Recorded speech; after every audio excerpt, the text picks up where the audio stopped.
गोली चलाने लगे 10 मिनट में ऐसा लगा कि जैसे अफरा तफरी होके रख दिया यहाँ पर। 8-10 राउंड तो हम देखे हैं यहाँ पे। देखिए उस समय इतना घटना हुआ। अभी जो घायल है, जो मेन, हम लोग तो अंदर से भी अपने चेंबर में थे, बम चलते रहता है तो हम लोग कहेंगे छोड़ो एफआईआर। क्या पटना में कोचिंग माफिया का आतंक इतना बढ़ गया है कि अब शिक्षकों की सुरक्षा भी खतरे में पड़ गई है, या फिर इस पूरे मामले में कुछ ऐसे सवाल हैं जिनका जवाब खुद खान सर के बयानों में ही छिपा हुआ है। खान सर ने पहले कैमरे के सामने ये दावा किया कि उनकी कोचिंग के बाहर 7 से 8 राउंड फायरिंग हुई, गोलियां चली और पूरे इलाके में अफरा तफरी मच गई। लेकिन कुछ ही देर बाद जब वो दोबारा से मीडिया के सामने आए तो उनके बयान का सुर कुछ बदल गया। तो आखिरकार उस रात क्या हुआ, बताएंगे आपको आज की इस खबर में। नमस्कार, मेरे साथ आप देख रहे हैं न्यूज गंगा और मैं हूं निशा भारद्वाज। पटना में खान सर की कोचिंग के बाहर हुई हिंसा सिर्फ तोड़फोड़ का मामला नहीं रही, बल्कि खान सर के 2 अलग अलग बयानों की वजह से ये बड़ा विवाद बन चुका है। दरअसल 2 जून की रात घटना के तुरंत बाद खान सर मीडिया के सामने आए और ये दावा किया गया कि उनकी कोचिंग के बाहर 7 से 8 राउंड फायरिंग हुई है। उन्होंने कहा कि करीबन 10 मिनट तक ऐसी स्थिति रही कि पूरे इलाके में अफरा तफरी मच गई। खान सर ने यहाँ तक कहा कि उन्होंने खुद कई राउंड गोलियां चलते हुए देखी हैं और साथ ही साथ उन्होंने आरोप लगाया कि उनकी कोचिंग के गार्ड पर जानलेवा हमला किया गया, उनका सिर फोड़ दिया गया और हमलावर कोचिंग की उड़ाने की धमकी तक देकर गए। गोली चलाने लगे 10 मिनट में ऐसा लगा कि जैसे अफरा तफरी होके रख दिया यहाँ पर। 8-10 राउंड तो हम देखे हैं यहाँ पे। 8-10 राउंड हम देखे हैं, हमें क्या पता है। अभी पीएमसीएच में एडमिट है, उसका पूरा सर फाड़ दिया गया। लेकिन कुछ ही देर बाद जब खान सर ने दोबारा से मीडिया से बातचीत की तो उनका बयान पहले से अलग दिखाई दिया। इस बयान में उन्होंने कहा कि घटना के समय वो अपने चैम्बर में मौजूद थे और उन्होंने खुद गोली चलते हुए नहीं देखी।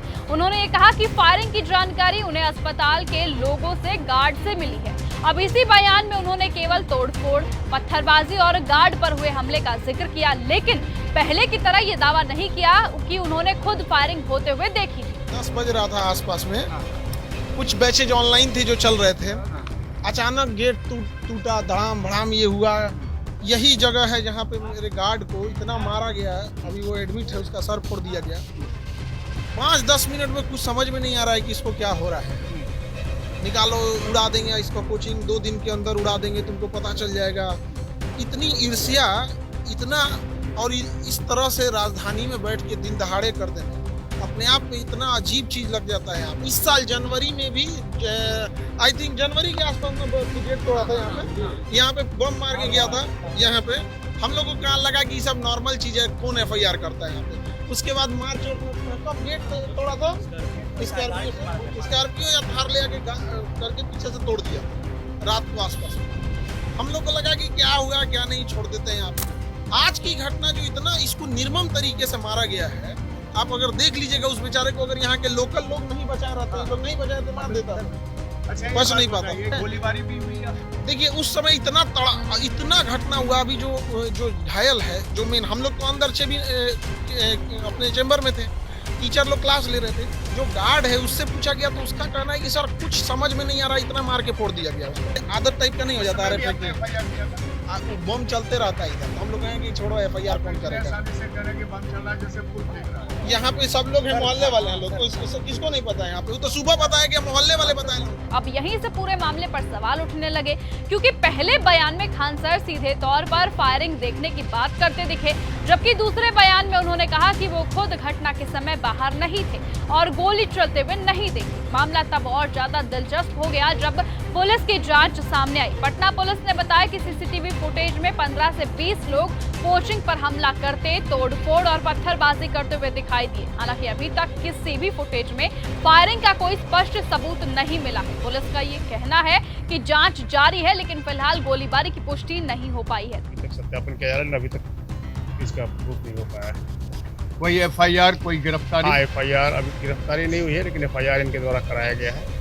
किन पे करवाया? ज्ञान बिंदु कोचिंग के डायरेक्टर और उनके लोगों पर। सीसीटीवी फुटेज में क्या मिला? फुटेज में दिख रहा है कुछ लोग आके जो तोड़फोड़ कर रहे हैं, ईंट पत्थर चला रहे हैं, फायरिंग करता हुआ कोई अब तक नहीं दिखा है इसमें। मतलब उन लोगों की पहचान की जा रही है। उन लोगों की पहचान की है। तो दूसरी तरफ खान सर का ये आरोप है कि उनकी कम फीस और छात्रों के बीच बढ़ती लोकप्रियता की वजह से कुछ कोचिंग संस्थान उनसे दुश्मनी रखते हैं और पहले भी कई बार उनकी कोचिंग को निशाना बनाया जा चुका है। अब इसी के आधार पर उन्होंने ज्ञान बिंदु कोचिंग और उससे जुड़े कुछ लोगों पर गंभीर आरोप लगाए, जिसके बाद एफआईआर भी दर्ज की गई है। अब इस पूरे मामले में सबसे बड़ा सवाल यही है कि अगर फायरिंग हुई थी तो उसका सबूत कहां है, और अगर फायरिंग नहीं हुई थी तो खान सर ने शुरुआत में इतना बड़ा दावा किस आधार पर किया। फिलहाल इन सवालों का जवाब पुलिस की जांच देगी और आने वाले समय के सबूतों के निर्भर करेंगे। फिलहाल आज की इस खबर में सिर्फ इतना ही। देखते रहिए और बने रहिए न्यूज गंगा के साथ। और आपको क्या लगता है कि क्या सचमुच खान सर के ये दावे पूरी तरह से सच हैं? तो अपनी राय कमेंट में लिखकर जरूर बताइएगा। नमस्कार। अगर आपको ये हमारा वीडियो पसंद आया हो तो इसे लाइक और शेयर करना बिल्कुल ना भूलें। साथ ही हमारे चैनल न्यूज गंगा को सब्सक्राइब और फॉलो जरूर करें ताकि देश और दुनिया की हर बड़ी खबर आप तक सबसे पहले पहुंचे।